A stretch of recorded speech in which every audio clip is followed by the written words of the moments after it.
Welcome to सीधी शिक्षा। जैसा कि हम लोग देख रहे थे क्लास 11 का कार्य ऊर्जा एवं शक्ति के बारे में। चलिए इस वीडियो लेक्चर में इस चैप्टर को फिनिश करते हैं, तो वीडियो के अंत तक बने रहिए। तो अभी हम लोग देख रहे हैं ऊर्जा संरक्षण के नियम को। चलिए ऊर्जा संरक्षण के नियम, वास्तव में ऊर्जा संरक्षण का नियम क्या होते हैं, इस नियम को देखते हैं। इस नियम के अनुसार ऊर्जा ना तो उत्पन्न की जा सकती है और ना ही नष्ट की जा सकती है। इस नियमानुसार क्या होता है भाई कि जो ऊर्जा होता है उसको ना तो हम उत्पन्न ना कर सकते हैं ना ही नष्ट कर सकते हैं। मतलब ऊर्जा जो है, ऊर्जा को ना तो हम नष्ट कर सकते हैं और ना ही उत्पन्न कर सकते हैं। ऊर्जा को ना तो उत्पन्न किया जा सकता है ना ही नष्ट किया जाता है, बस केवल उसका रूपांतरण होता है। ठीक है, बस उसका केवल क्या होता है, रूपांतरण होता है। उसका हम एक स्थान से दूसरे स्थान पर क्या करते हैं, रूपांतरण करते हैं। क्या करते हैं, रूपांतरण करते हैं। इस प्रकार ब्रह्मांड में संपूर्ण ऊर्जाओं का कुल योग क्या रहता है, नियत रहता है। उनका जो कुल योग रहता है वो क्या रहता है, आप लोगों का कुल योग वो आप लोगों का नियत रहता है। ठीक है, तो इसी के बेस में हम लोग देख रहे हैं ऊर्जा संरक्षण का नियम।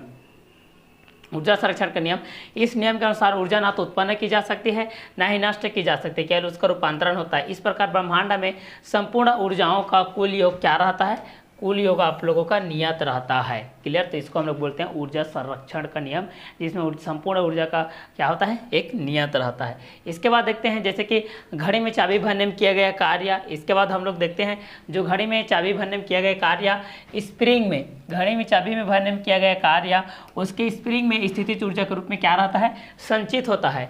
और यही स्थितिज ऊर्जा घड़ी की सुइयों की गतिज ऊर्जा में परिवर्तित होते रहती है। घड़ी की सुइयों में क्या होती रहती है, परिवर्तित होती रहती है। और सेकेंड में जब हम लोग इस चीज़ को देखते हैं तो जल विद्युत जनित्र में बांध के पानी को अधिक ऊंचाई से गिराकर उसकी स्थितिज ऊर्जा को गतिज ऊर्जा में परिवर्तित किया जाता है, जिससे विद्युत ऊर्जा उत्पन्न हो जाती है। और थर्ड के बेस में हम लोग देखते हैं तो थर्ड में क्या होता है, जब किसी हीटर में विद्युत ऊर्जा संग्रहित होती है तो उससे ऊष्मा उत्पन्न होती है, जिसे अन्य उपयोगी हेतु प्रयोग किया जा सकता है। तो पहला में हम लोग स्थितिज ऊर्जा के रूप में संचित किए हैं, दूसरा में भी स्थितिज ऊर्जा के रूप में संचित किए हैं। और जब विद्युत जनित्र में बांध के पानी को अधिक ऊंचाई से गिराकर उसकी स्थितिज ऊर्जा को गतिज ऊर्जा में हम लोग क्या करते हैं, परिवर्तित करते हैं, जिससे विद्युत ऊर्जा उत्पन्न हो जाती है। आगे ऊर्जा का क्षय किस तरीके से होता है, इसको हम लोग आगे अभी अध्ययन करने वाले हैं। तो चलिए इस चीज़ को हम लोग देखते हैं। तो वास्तव में ऊर्जा का तो रूपांतरण होता है, लेकिन ऊर्जा का क्षय किस तरीके से होता है, ऊर्जा का क्षय, इस चीज़ को हम लोग यहाँ पर देखते हैं कि ऊर्जा का क्षय किस रूप में होता है, इस चीज़ को हम लोग यहाँ पर देखते हैं। चलिए, तो ऊर्जा का क्षय के लिए हम लोग देखते हैं कि जिस प्रकार ऊर्जा के रूपांतरण में ऊर्जा का कुछ भाग ऐसे रूप में परिवर्तित हो जाता है, जिससे हम लाभकारी कार्य नहीं प्राप्त कर सकते, मतलब जिसमें हमको कोई बेनिफिट ना हो, लाभकारी कार्य हम लोग प्राप्त नहीं कर सकते, जिसमें हमको कोई बेनिफिट ना हो, तथा ऊर्जा का भाग उपयोगी नहीं होता है, तथा इसमें जो ऊर्जा का भाग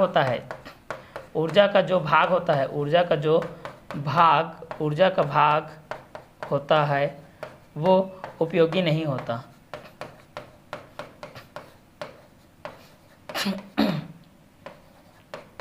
उपयोगी नहीं होता है, बल्कि व्यर्थ में चला जाता है।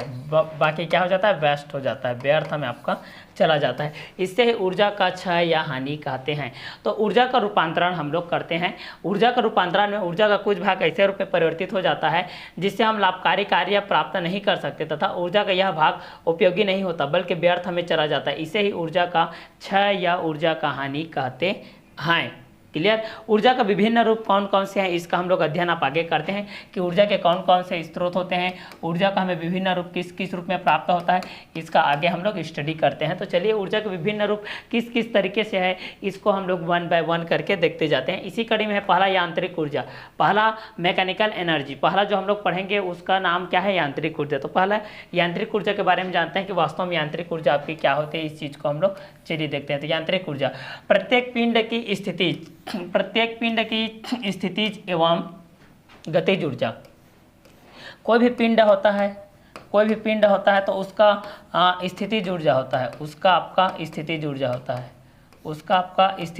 होता है, और दूसरा होता है आपका गतिज ऊर्जा, उसका होता है आपका गतिज ऊर्जा।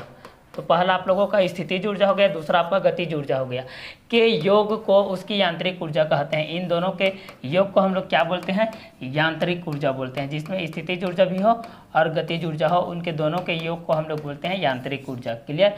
जहाँ गतिज ऊर्जा उस पिंड के गति के कारण, ठीक है, जहाँ पर जो गतिज ऊर्जा होती है वह पिंड के गति के कारण उत्पन्न होती है, जबकि स्थितिज ऊर्जा उस पिंड के स्थिति अथवा विन्यास के कारण उत्पन्न होती है। मतलब स्थिति के कारण जो उत्पन्न होगा उसको स्थितिज ऊर्जा, और गति के कारण जो उत्पन्न होगा उसको गतिज ऊर्जा बोलेंगे। क्लियर। तो ये था आप लोगों का यांत्रिक ऊर्जा। इसके बाद हमारा जो नेक्स्ट कंटेंट है वो है आंतरिक ऊर्जा, इंटरनल एनर्जी। वास्तव में आंतरिक ऊर्जा क्या होती है, इस चीज़ को हम लोग यहाँ पर देखते हैं। तो सेकेंड में हम लोग पढ़ते हैं आंतरिक ऊर्जा। प्रत्येक वस्तु छोटे छोटे एक समान कणों से मिलकर बना होता है, जिसे हम अणु कहते हैं। कोई भी आपको प्रत्येक कण होता है जो छोटे छोटे अणु से मिल करके बना होता है, छोटे छोटे अणु से मिल करके बना होता है, और अणु भी छोटे छोटे परमाणुओं से मिल करके बना होता है। परमाणु जो होता है आपका नाभिक से मिल करके बना होता है। नाभिक के अंतर्गत दो कण होते हैं आपके, न्यूट्रॉन और प्रोटॉन। इस तरीके से पार्टिकल्स होते हैं आपके। क्लियर। तो इसमें जो आंतरिक, जो अंदर की तरफ आपका कण में रहेगा ऊर्जा, उसको हम लोग बोलते हैं आंतरिक ऊर्जा। अब इसके बाद थर्ड हम लोग पढ़ते हैं ऊष्मीय ऊर्जा। वास्तव में ऊष्मीय ऊर्जा क्या होता है, इस चीज़ को हम लोग यहाँ पर देखते हैं। चलिए, तो ऊष्मीय ऊर्जा थर्ड नंबर में है हमारे पास ऊष्मीय ऊर्जा। वास्तव में ऊष्मीय ऊर्जा किस प्रकार से भिन्न है, इस चीज़ को हम लोग देखते हैं। तो जब किसी वस्तु को गर्म किया जाता है, तो उसकी आंतरिक ऊर्जा बढ़ जाती है। तो उसकी आंतरिक ऊर्जा क्या होती है, बढ़ जाती है। अब जाहिर सी बात है भाई, किसी वस्तु को आप गर्म करोगे तो उसका जो अंदर का जो ऊर्जा है वो तो बढ़ेगा ही ना, उसकी आंतरिक ऊर्जा ऑटोमेटिक तो बढ़ ही जाएगा, क्योंकि उसको आप लोग गर्म कर रहे हो, तो उसका आंतरिक ऊर्जा आपका क्या करेगा, ग्रो करेगा। ठीक है। तो आंतरिक ऊर्जा उसकी क्या होती है, बढ़ जाती है, तथा वह पुनः अपने प्रारंभिक ताप पर आ जाता है। तो उसमें कुछ कार्य की प्राप्ति होती है, अर्थात गर्म वस्तु में कुछ कार्य करने की क्षमता होती है। अतः कहा जा सकता है कि ऊर्जा का एक रूप में भी क्या है, ऊष्मा है। तो इसमें ऊष्मीय ऊर्जा, ऊष्मा का रूपांतरण होता है, इस कारण से इसको हम लोग क्या बोलते हैं, ऊष्मीय ऊर्जा बोलते हैं। क्लियर। आगे का कंटेंट देखते हैं हम लोग, रासायनिक ऊर्जा, केमिकल एनर्जी। वास्तव में केमिकल एनर्जी क्या होती है, इस चीज़ को हम लोग यहाँ पर देखते हैं। तो चलिए, केमिकल एनर्जी के रूप में हम लोग देखेंगे तो रासायनिक ऊर्जा को देखेंगे। वास्तव में किसी स्थिर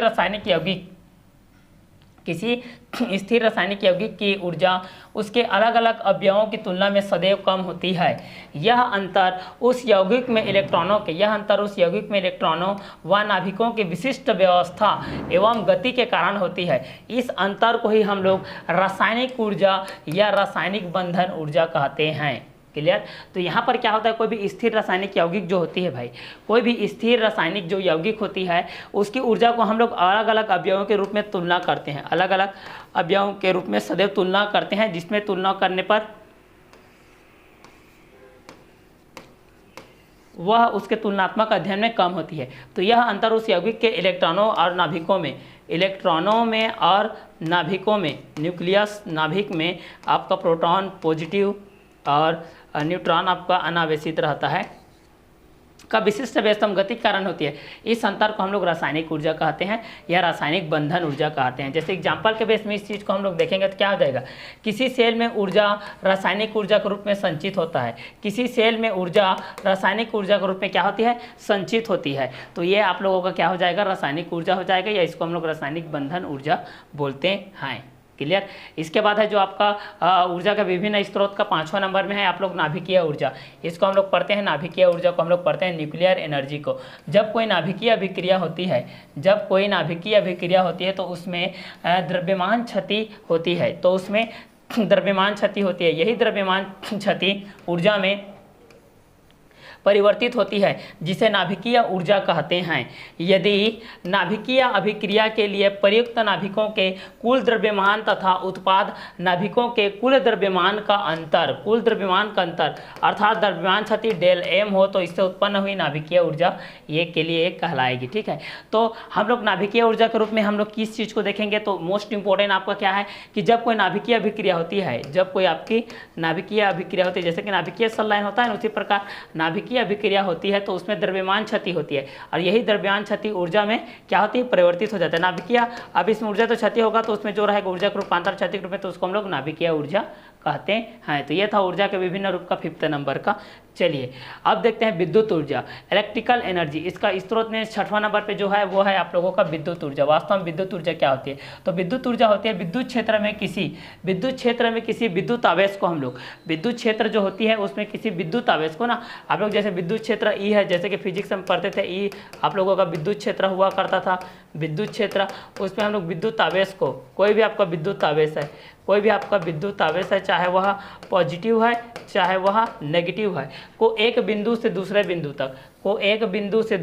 तक, जैसे कि ए है तो ए से बी तक लाने में, बी तक ले जाने में, अथवा धारावाही चालक की चुंबकीय क्षेत्र में अनुप्रस्थ गति के लिए कार्य करने की जो आवश्यकता होती है, इस कार्य संबंधित ऊर्जा को ही हम लोग विद्युत ऊर्जा कहते हैं। इस विद्युत ऊर्जा को आप लोग 5th चैप्टर में भी पढ़े हैं, 12th क्लास में भी पढ़ेंगे। तो विद्युत क्षेत्र में किसी विद्युत आवेश को एक बिंदु से दूसरे बिंदु तक ले जाने में अथवा धारावाही चालक के चुंबकीय क्षेत्र में अनुप्रस्थ गति के लिए कार्य करने के लिए जो आवश्यकता होती है, इस कार्य से संबंधित ऊर्जा को ही हम लोग विद्युत ऊर्जा कहते हैं। तो ये आप लोगों का आ जाएगा ऊर्जा के विभिन्न रूप में 6 नंबर में आप लोगों को क्या आ जाएगा, विद्युत ऊर्जा के रूप में ये चीज़ आ जाएगा। क्लियर। अब देखते हैं संघट, कॉलिजन देखते हैं। संघट वास्तव में क्या होता है? संघट को एग्जाम्पल में एग्जाम में पूछता है भाई, इस चीज़ को आप लोग अच्छे से देखिएगा। तो क्या बोलता है? दो वस्तुओं का आपस में टकराना। कोई भी दो वस्तु रहता है, जैसे कि ए है और ये बी है, वस्तु दोनों आपस में टकरा रहे हैं। ये कोई भी सी है और कोई भी वस्तु डी है, इस तरीके से टकरा रहे हैं। यह कोई वस्तु है भाई आपका ई है और यहाँ पर आपका एफ है, इनके बीच में हो रहा है। तो यहाँ पर ये देखिए, ये संघट हो जाएगा आपके बीच में, ये भी संघट हो जाएगा आपके बीच में और ये भी आपका संघट हो जाएगा इनके बीच में। ठीक है। तो दो वस्तुओं का बोल रहा है, दो वस्तुओं का आपस में टकराना या उनके मध्य अन्योन्य क्रिया का होना। उनके मध्य अन्योन्य क्रिया मतलब दोनों के बीच में जकड़न, अंदर ही अंदर दोनों के बीच में जकड़न जो होता है, अन्योन्य क्रिया का होना ही आपका संघट कहलाता है। क्या कहलाता है? संघट कहलाता है। संयोग, संघट कहलाता है। यदि संपूर्ण प्रक्रिया में रेखीय संवेग संरक्षित हो, रेखीय संवेग क्या हो? यहाँ पर संरक्षित हो। आपका जो रेखीय संवेग होता है, रेखीय संवेग, जो रेखीय संवेग होता है वो आपका क्या होना चाहिए? संरक्षित होनी चाहिए। ठीक है। तो दो वस्तुओं का आपस में टकराना या उनके मध्य अन्योन्य क्रिया का होना संघट कहलाता है, यदि संपूर्ण प्रक्रिया में रेखीय संवेग क्या हो? संरक्षित हो। आगे का कंटेंट देखते हैं। प्रत्यास्थ संघट, संघट के प्रकार में हम लोग पहला देखते हैं प्रत्यास्थ संघट। वास्तव में ये प्रत्यास्थ संघट क्या होता है, इस चीज़ को हम लोग यहाँ पर देखते हैं। इलेक्ट्रिक कोलिजन, तो वह संघट जिसमें निकाय का, वह संघट जिसमें निकाय का रेखीय संवेग तथा गतिज ऊर्जा संरक्षित होती है। प्रत्यास्थ संघट के अंतर्गत हम लोग देखते हैं, चलिए प्रत्यास्थ संघट, प्रत्यास्थ संघट, प्रत्यास्थ संघट के अंतर्गत हम लोग देखेंगे तो यहाँ पर आपका आ जाएगा रेखीय संवेग, रेखीय संवेग आ जाएगा। उसके बाद आ जाएगा गतिज ऊर्जा, रेखीय संवेग बाद आ जाएगा गतिज ऊर्जा। ये दोनों क्या होती है? संरक्षित होती है। प्रत्यास्थ संघट कहलाता है। उदाहरण के बेस पे हम लोग देखते हैं, जैसे कि परमाणु, अणुओं तथा परमाणुीय कणों में होने वाले संघट प्रत्यास्थ होते हैं। कांच या हाथी दांत की गोलियों के मध्य भी संघट लगभग प्रत्यास्थ ही होते हैं। तो यहाँ पर प्रत्यास्थ संघट को देख लिए, जिसमें आपका रेखीय संवेग और गतिज ऊर्जा संरक्षित होती है। वह संघट जिसमें निकाय का रेखीय संवेग तथा गतिज ऊर्जा दोनों संरक्षित हो, प्रत्यास्थ संघट आपके कहलाते हैं। इसके बाद किसी प्रत्यास्थ संघट में निम्न विशेषता होती है, उसको हम लोग 1 बाय 1 करके देखते हैं। तो प्रत्यास्थ संघट में किस किस तरीके की विशेषताएं होती है, इस चीज़ को हम लोग देखते हैं। तो पहला होती है आप लोगों की, संघट में रेखीय संवेग आपका संरक्षित रहता है। जो प्रत्यास्थ होती है, जो संघट होती है, उसमें आपका रेखीय संवेग रहेगा, संरक्षित रहेगा, एक ही मान पर टिका हुआ रहेगा। दूसरा में ये बोल रहा है कि संघट में कुल ऊर्जा आपकी क्या होती है? संरक्षित होती है। और थर्ड नंबर में क्या है? संघट में कुल गतिज ऊर्जा आपकी क्या होती है? संरक्षित रहती है। जो संघट होती है उसमें कुल जो गतिज ऊर्जा होती है वो क्या होती है? आपकी संरक्षित होती है। इसके वजह से हम लोग जो 4th नंबर में देखेंगे, उसमें संघट में प्रयुक्त सभी जो बल रहते हैं, इस पे लगने वाला जितने भी आपका बल है, वो बल आपका क्या रहेंगे? संरक्षित रहेंगे। जैसे कि एम ए जो भी लगता था आपके पास, एम एफ इक्वल टू आपका जो भी रहता था कार्य work equal to F into D के बेस पे जो भी होता था, वह आपका संरक्षित बल के अंतर्गत होता था। आगे की है 5th नंबर में, प्रत्यास्थ संघट में यांत्रिक ऊर्जा ऊष्मा के रूप में, प्रकाश के रूप में अथवा ध्वनि के रूप में क्या होती है? रूपांतरित नहीं होते। प्रत्यास्थ संघट ना तो ऊष्मा के रूप में होती है, ना तो ऊष्मा के रूप में होती है, ना ही प्रकाश के रूप में होती है और ना ही ध्वनि के रूप में होती है। ये तीनों रूप में रूपांतरित नहीं होती है। इसको आप लोग याद रखिएगा, एग्जाम में इस चीज़ को पूछा जाता है। आगे का हम लोग कंटेंट को देखते हैं। अप्रत्यास्थ संघट, नॉन इलास्टिक कोलिजन। यदि किसी संघट में निकाय का रेखीय संवेग संरक्षित रहता है परंतु गतिज ऊर्जा संरक्षित नहीं होती है, दोनों संरक्षित रहते हैं तब प्रत्यास्थ संघट, और केवल रेखीय संवेग संरक्षित रहता है और गतिज ऊर्जा नहीं तो अप्रत्यास्थ संघट कहलाते हैं। तो उसी चीज़ को यहाँ पर बोला जा रहा है कि यदि किसी संघट में निकाय का रेखीय संवेग संरक्षित रहता है, निकाय का क्या, रेखीय संवेग संरक्षित रहता है परंतु गतिज ऊर्जा, उसकी जो गतिज ऊर्जा होती है भाई, उसकी जो गतिज ऊर्जा है, उसका जो काइनेटिक एनर्जी है 1/2 mv², ये आपकी संरक्षित नहीं होती है, परंतु गतिज ऊर्जा आपकी संरक्षित नहीं होती है। तो इस प्रकार के संघट को अप्रत्यास्थ संघट कहा जाता है या अप्रत्यास्थ संघट ये कहलाता है। चलिए, तो इसका उदाहरण में देखते हैं। दो वाहनों का टकराना, सतह से गेंद का टकराना, दो वाहनों का टकराना, दो वाहनों का टकराना तथा सतह से गेंद का टकराना। इसमें देखते हैं, चलिए, दो वाहनों का टकराना तथा सतह से गेंद का टकराना, तो पहला हो जाएगा रेखीय संवेग संरक्षित रहता है इसमें। दूसरा क्या हो जाएगा, कुल ऊर्जा भी संरक्षित रहती है भाई, आवश्यक रूप में रहेगा, क्योंकि यहाँ पर संरक्षित है, तो गतिज ऊर्जा संरक्षित नहीं रहती क्योंकि इसमें तो गतिज ऊर्जा होती ही नहीं है। चौथा, इसमें प्रयुक्त बलों में कुछ बल या सभी बल असंरक्षित होते हैं, बाकी उसमें क्या होता था, संरक्षित होता था। तो इसमें चार विशेषताएं, रेखीय संवेग संरक्षित रहता है, कुल ऊर्जा संरक्षित रहता है, गतिज ऊर्जा संरक्षित नहीं रहती, और इसमें प्रयुक्त बल में कुछ बल या सभी बल क्या रहते हैं, असंरक्षित के माध्यम में रहते हैं। पूर्ण प्रत्यास्थ संघट, इसके बाद है आपका पूर्ण प्रत्यास्थ संघट, परफेक्टली इन इलास्टिक कोलिजन। तो यदि दो पिंड संघट के पश्चात, कोई भी पिंड है, ए पहला पिंड है और बी दूसरा पिंड है, क्लियर। तो यदि दो पिंड संघट के पश्चात एक दूसरे से चिपक जाते हैं, संघट के पश्चात एक दूसरे से चिपक जाते हैं, ठीक है, यहाँ पर चिपक जाते हैं, एक दूसरे से चिपक जाते हैं, तथा एक पिंड के रूप में समान वेग से गति करते हैं, एक पिंड के रूप में समान वेग से गति करते हैं, तो इस प्रकार के संघट को पूर्ण प्रत्यास्थ संघट कहते हैं। इस संघट में संवेग संरक्षित रहता है तथा लेकिन गतिज ऊर्जा का क्षय अधिकतम होता है, गतिज ऊर्जा का क्षय क्या होता है, अधिकतम होता है। तो यदि दो पिंड संघट के पश्चात एक दूसरे से चिपक जाते हैं तथा एक पिंड के रूप में समान वेग से गति करते हैं, तो इस प्रकार के संघट को पूर्ण अप्रत्यास्थ संघट कहते हैं। इस संघट में संवेग संरक्षित रहता है लेकिन गतिज ऊर्जा का क्षय अधिकतम होता है। उदाहरण के बेस पे हम लोग इस चीज में देखते हैं, तो उदाहरण के बेस पे हम लोग देखेंगे तो इसमें कीचड़ का किसी वस्तु का चिपकना, कीचड़ का किसी वस्तु पर चिपक जाना, गोली का लक्ष्य के अंदर घुसकर रुक जाना, ठीक है, जैसे कि आप किसी के अंदर गोली जा रहा है, वहाँ पर जाकर के वो बाहर नहीं निकल रहा है, वहाँ पर रुक जा रहा है, तो ये आप लोगों को पूर्ण अप्रत्यास्थ संघट के अंतर्गत आता है। सम्मुख अथवा एक विमीय संघट, सम्मुख अथवा एक विमीय संघट के बारे में हम लोग देखते हैं। चलिए, तो वास्तव में सम्मुख तथा एक विमीय संघट क्या होता है, इस चीज को हम लोग यहाँ पर देखते हैं। सम्मुख अथवा एक विमीय संघट, तो जब दो समान पिंड कोई भी रहता है, जैसे कि पिंड ए है भाई और पिंड आपका बी है भाई, जब दो समान पिंड या जब दो पिंड एक ही सरल रेखा में गति करते हुए संघट करते हैं तथा संघट के पूर्व एवं पश्चात, मतलब संघट के पूर्व मतलब यहाँ टकराने से पूर्व और टकराने के बाद, इसके पश्चात ना एक सरल रेखा के अनुदिश गति करते हैं, एक सरल रेखा के इस तरीके के अनुदिश गति करते हैं, तो इस संघट को सम्मुख अथवा एक विमीय संघट कहते हैं। आप एक विमीय वेग तो होगा ही भाई, एक विमीय कहते हैं। जैसे उदाहरण रेलगाड़ी के दो डिब्बों के मध्य संघट, ये रेलगाड़ी रहता है, रेलगाड़ी इस तरीके से रहता है ना, दो सम्मत इस तरीके, एक विमीय गति ये इस तरीके से गति करते हैं। ये डिब्बा हो जाएगा आप लोगों का रेलगाड़ी के लिए इस तरीके से, ठीक है। तो ये आपका सम्मुख अथवा एक विमीय संघट के अंतर्गत ये चीज आपके आते हैं। इसके बाद अति प्रत्यास्थ अथवा विस्फोटक संघट क्या होता है, इसको देखते हैं। ये इंपॉर्टेंट है, इसको पूछा जाता है। इस प्रकार के संघट में गतिज ऊर्जा, इस प्रकार के जो संघट होते हैं विस्फोटक संघट, तो इस प्रकार के जो संघट में गतिज ऊर्जा जो होती है, इस प्रकार के संघट में गतिज ऊर्जा का मान संघट के दौरान स्थितिज ऊर्जा के गतिज ऊर्जा में परिवर्तन से प्राप्त होता है। मतलब स्थितिज ऊर्जा के गतिज ऊर्जा में, स्थितिज ऊर्जा का गतिज ऊर्जा में परिवर्तन, स्थितिज ऊर्जा का गतिज ऊर्जा में परिवर्तन परिवर्तन के स्वरूप इसको मिलता है, जिससे इस संघट से गतिज ऊर्जा के मान में क्या होती है, अवृद्धि होती है। तो उसको हम लोग बोलते हैं अति प्रत्यास्थ अथवा विस्फोटक संघट। इस चीज को हम लोग क्या बोलते हैं, अति प्रत्यास्थ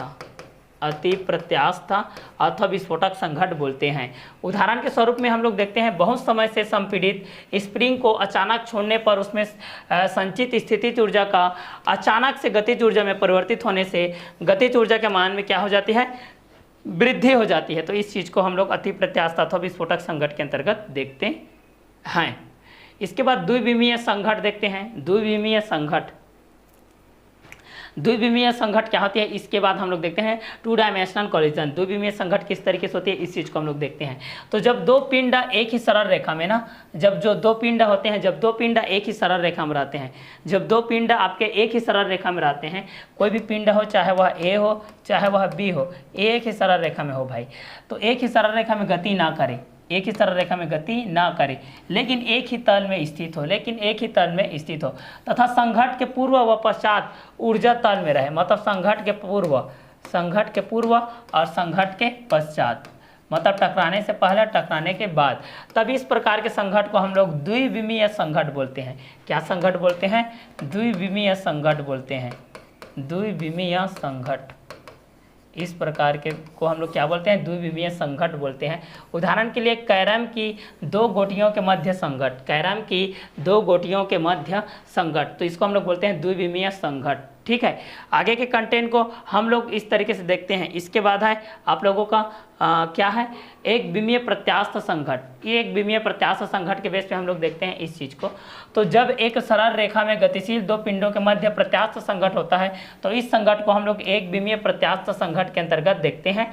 जैसे कि यहाँ पर माना कि M1 और M2 द्रव्यमान के दो पिंड A और B हैं, एक ही दिशा में आप लोगों के क्या करते हैं, गति करते हैं के अनुसार हम लोग क्रमशः U1 और U2 वेग से गति करते हैं, तो इनके बीच संघट होता है, तथा संघट के पश्चात वे उसी मार्ग में या उसी नियम के अनुसार आप लोगों के अनुसार क्रमशः V1 और V2 से गति करते हैं। कोई भी पिंड है, A है, ये B है, इसका द्रव्यमान M1 है, इसका द्रव्यमान M2 है, ठीक है, इसका जो वेग U1 है, इसका आपका U2 है, इसका जो आपका वेग जो है ये आपका V1 है, ये आपका क्या हो जाता है, V2 हो जाता है। इस तरीके से आपका जो है वो एक विमीय प्रत्यास्थ संघट के बेस पर आपका हो जाता है। तो इसकी गणना हम लोग आगे करते हैं। ठीक है, तो संघट के पश्चात एक ही गणना आपका हो गया। तो एक विमीय पूर्णतः अप्रत्यास्थ सम्मुख संघट देखते हैं। जब दो पिंड एक ही सरल रेखा में गति करते हैं ना, जब दो पिंड जो होते हैं वो एक ही सरल रेखा में गति करते हैं, जब जो दो पिंड होते हैं एक ही सरल रेखा में गति करते हुए अप्रत्यास्थ संघट करते हैं, तो इस प्रकार के संघट को हम लोग एक विमीय अप्रत्यास्थ संघट कहते हैं। इस संघट में दोनों पिंड चिपक जाते हैं तथा एक साथ गति करते हैं। अब जाहिर सी बात है, दोनों चिपकेंगे तो एक साथ तो ही गति करेंगे भाई, अलग अलग थोड़ी हो जाएंगे। कोई भी चिपक जाता है तो फेविकोल मरीन जानते हो, फेविक्विक जानते हो ना, बस वही है। जब दो पिंड एक ही सरल रेखा में गति करते हैं तो उसमें जो अप्रत्यास्थ संघट होती है, ठीक है, उसको इसी प्रकार के संघट को हम लोग एक विमीय अप्रत्यास्थ संघट कहते हैं। इस संघट में जो दोनों पिंड होते हैं वो थ्योरिकल चीज होती है, पूरा ये आपका थ्योरिकल बेस पे है। क्लियर? तो द्विविमीय प्रत्यास्थ संघट के बेस पे हम लोग उसी चीज को देखे थे जो आपको पहले देखे थे। अब जानते हैं हम लोग भाई शक्ति के बारे में, वास्तव में शक्ति क्या होती है, ताकत क्या होती है, पावर क्या होती है, इस चीज कार्य करने की दर या कार्य करने की क्षमता को, कार्य करने की दर या कार्य करने की क्षमता को शक्ति कहते हैं। अर्थात कोई कार्यकर्ता एकांक समय में जितना कार्य करता है, कोई भी कार्य करता रहे, चाहे वो नाचने वाला रहे, गाने वाला रहे, सुनने वाला रहे, नाचने वाला, डांस करने वाला, लिखने वाला, पढ़ने वाला, बोलने वाला, कोई भी कार्य करता रहे भाई, एकांक समय में जितना कार्य करता है उसे उसकी हम लोग क्या बोलते हैं, शक्ति बोलते हैं, पावर बोलते हैं। क्या बोलते हैं, शक्ति बोलते हैं, पावर बोलते हैं उस चीज को। तो कार्य करने की दर या कार्य करने की क्षमता को हम लोग क्या बोलते हैं, शक्ति बोलते हैं। इसे P से व्यक्त करते हैं, जैसे कि आप लोग जान रहे हो P से व्यक्त करते हैं, और कार्य बटे समय होता है, इसे P से व्यक्त करते हैं पावर। पावर इक्वल टू होता है आपका work by time, work by time. तो शक्ति बराबर होता है कार्य बटे समय, कार्य बटे समय, ये होता है। ठीक है, यह एक सदिश राशि होती है, यह एक क्या है, सदिश राशि होती है। यदि कोई यंत्र t समय में w कार्य करता है तो यंत्र की शक्ति आपका P equal to W by क्या होगा, T होगा। यह फार्मूला है, इस चीज को आप लोग याद रखिएगा। क्लियर।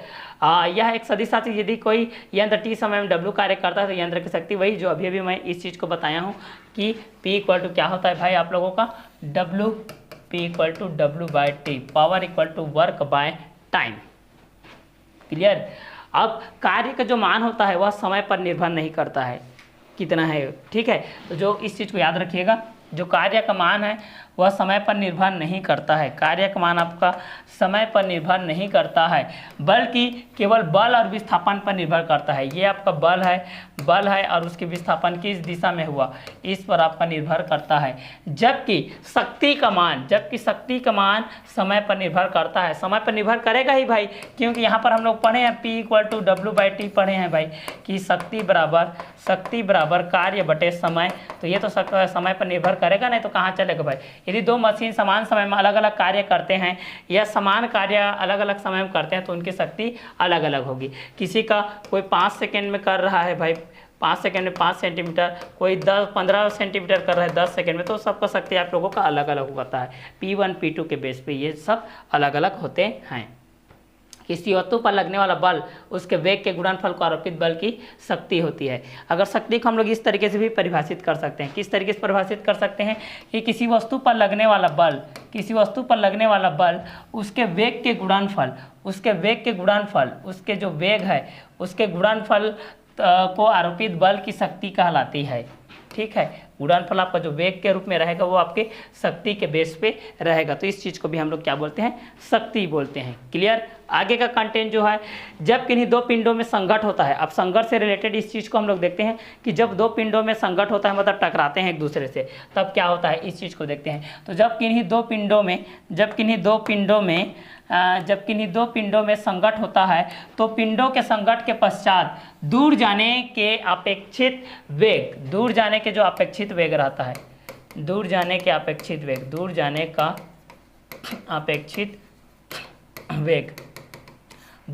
अपेक्षित वेग तथा संघट